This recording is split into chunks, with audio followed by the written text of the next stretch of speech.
నీలం ఫౌండేషన్ అధినేత, పారిశ్రామికవేత్త నీలం రవికిరణ్ కు అరుదైన గౌరవం దక్కింది. గ్రామీణ ప్రాంతాల్లో చేసిన సేవలకు గాను Ravikiran Nelson Mandela International Nobel Peace అవార్డుకు ఎంపికయ్యారు. ప్రతిష్టాత్మకమైన కువెంపు జాతీయ అవార్డు 2021కి ప్రఖ్యాత తెలుగు కథా రచయిత్రి పి. సత్యవతి ఎంపికయ్యారు. ఈ అవార్డు కింద 5 లక్షల రూపాయల నగదు, రజత పతకాన్ని అందిస్తారు. కథలు, నవలలు, అనువాదాలతో సహా అనేక రచనల ద్వారా తెలుగు సాహిత్యాన్ని సుసంపన్నం చేసినందుకు గాను ఆమెకి అవార్డు దక్కింది. భారతీయ యువతి హర్నాజ్ కౌర్ సంధు 2021 ఏడాది విశ్వసుందరి కిరీటాన్ని గెలుచుకుంది. ఇజ్రాయెల్లోని ఐలాట్ నగరం డిసెంబర్ 12న జరిగిన 70వ విశ్వసుందరి పోటీల్లో 80 దేశాల నుంచి అందగత్తెలు పోటీపడ్డారు. తుది రౌండ్లో న్యాయ నిర్ణేతలు గ్లోబల్ వార్మింగ్ పై అడిగిన ప్రశ్నకు అద్భుతమైన రీతిలో సమాధానం చెప్పింది.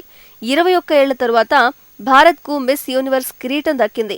1994లో సుస్మితా సేన్, 2000లో లారా దత్తా తర్వాత మిస్ యూనివర్స్ గా నిలిచిన 3వ భారతీయ యువతిగా హర్నాజ్ గుర్తింపు పొందింది. మైనింగ్ రంగంలో 13 దశాబ్దాల సుదీర్ఘ అనుభవం ఉన్న సింగరేణి సంస్థ అవలంబిస్తున్న అత్యుత్తమ వ్యాపార విలువలకు జాతీయ స్థాయిలో మరో పురస్కారం లభించింది. ప్రతిష్టాత్మకమైన ఇన్స్టిట్యూట్ ఆఫ్ ఇంజనీర్స్ ఇండియా ప్రతి ఏడాది ప్రకటించే ఇండస్ట్రీస్ ఎక్సలెన్స్ అవార్డు కోసం ఈ ఏడాది సింగరేణిని ఎంపిక చేసింది. ఐఈఐ శతాబ్ది ఉత్సవాల సందర్భంగా న్యూఢిల్లీలోని విజ్ఞాన్ భవన్లో డిసెంబర్ 26న ఈ అవార్డును ప్రదానం చేశారు.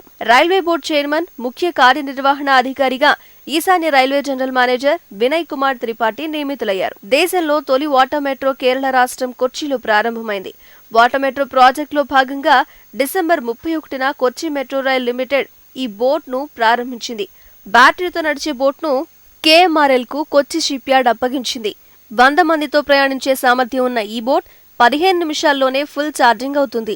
గంటకు 10 నాటికల్ మైళ్ల వేగంతో ప్రయాణిస్తుంది. పూర్తిగా ఎయిర్ కండిషన్డ్ వ్యవస్థలో ప్రయాణ సమయంలో ప్రకృతి అందాలను వీక్షించేలా దీన్ని రూపొందించారు.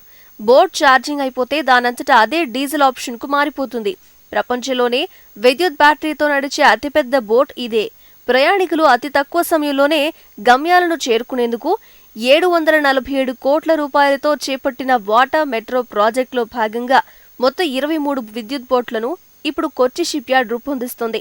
తాజాగా ప్రారంభించిన మొట్టమొదటి బోట్కు ముజిరిస్ అని పేరు పెట్టారు. 76 కిలోమీటర్ల పొడవుతో 38 టెర్మినల్ల కలుపుతూ ఈ మెట్రో ప్రాజెక్టును నిర్మిస్తున్నారు.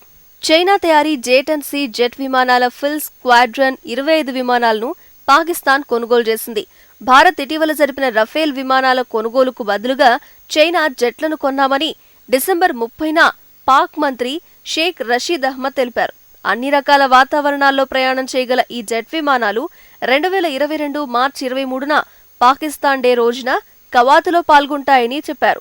గతంలో పాక్ చైనా సంయుక్త విన్యాసాల్లో ఈ జెట్లు పాల్గొన్నాయి. బ్రిటన్ మాజీ ప్రధానమంత్రి టోనీ బ్లెయిర్ ను బ్రిటన్ రాణి ఎలిజబెత్ నైట్హుడ్ హోదాతో సత్కరించారు. ఇకపై బ్లెయిర్ ఆర్డర్ ఆఫ్ గాడెస్ సభ్యునిగా కొనసాగుతారు. అవిశ్రాంతంగా ప్రజాసేవ చేసిన వారిని బ్రిటిష్ ప్రభుత్వం 1348 నుంచి ఇలా నైట్హుడ్ హోదాతో గౌరవిస్తోంది. బ్రిటన్ ప్రధాని బోరిస్ జాన్సన్ సలహాతో సంబంధం లేకుండా రాణి ఈ నిర్ణయం తీసుకున్నారు. ఇకపై టోనీ బ్లెయిర్ ను సర్ టోనీ అని గౌరవంగా సంబోధిస్తారు. 68 ఏళ్ల టోనీ బ్లెయిర్ 1997 నుంచి 10 ఏళ్ల పాటు బ్రిటన్ కు ప్రధానిగా సేవలందించారు. 2022 జనవరి 1న ప్రధానమంత్రి కిసాన్ సమ్మాన్ నిధి, అదే పీఎం కిసాన్ పథకం 10వ విడత నిధులను ప్రధాని నరేంద్ర మోదీ విడుదల చేశారు.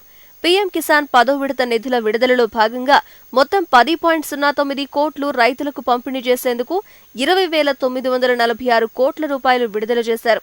పీఎం కిసాన్ కింద అర్హులైన రైతు కుటుంబానికి కేంద్రం ఏటా 6,000 రూపాయల నగదు సాయం చేస్తోంది. ఈ మొత్తాన్ని 3 విడతల్లో ఇస్తారు. 2019 బడ్జెట్ సందర్భంగా పీఎం కిసాన్ పథకాన్ని ప్రారంభించారు. ఇప్పటిదాకా మోదీ సర్కార్ మొత్తంగా 1.8 లక్షల కోట్ల రూపాయల నిధులను రైతులకు పంపిణీ చేసింది.